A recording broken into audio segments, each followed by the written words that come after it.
今日は FIGA ガールオフィガロチュールご飯バラエティ 14g22 本猫用おやつの反応を集めたよ。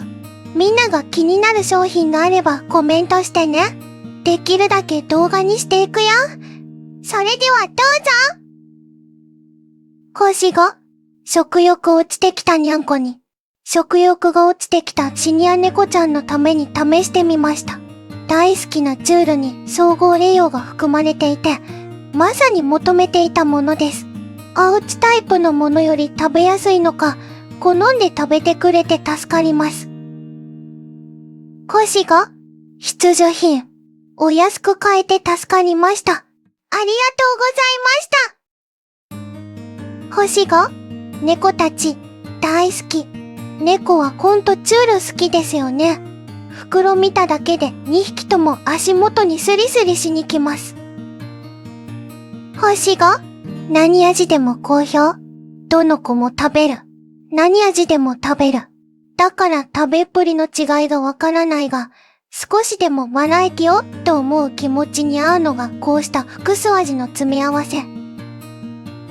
星5、ぬこほいほい。うちの子も例外なくみんな大好きチュール総合栄養ってところがいい。星5、ご褒美にあげる一品。猫が喜ぶチュール何が興奮させるんだろうって不思議です。病院に行って怒ってる時、術後で食欲がない時など中心に挙げています。必ず食べてくれます。モンプチやシーバーのウェットに並んでよく食べます。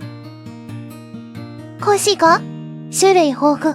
おばあちゃん猫、喜ぶ。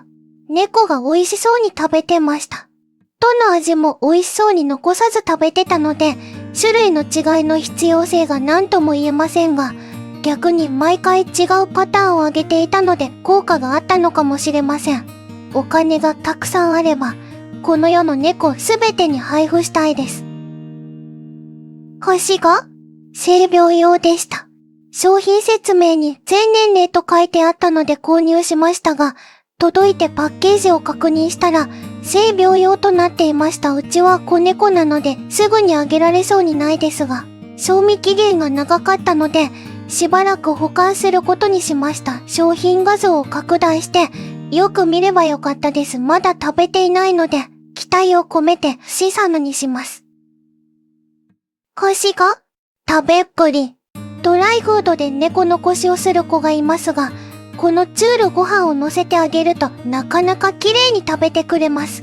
おやつと思うと栄養価を考えますが、チュールご飯で自分は安心してグラム調整して与えています。みんなどうでしたか？参考になったかな？他に気になる商品があったらコメントで教えてね。できるだけ動画にしていくよ。これからもペット関連のみんなの反応をまとめるから、よかったらチャンネル登録と高評価よろしくね。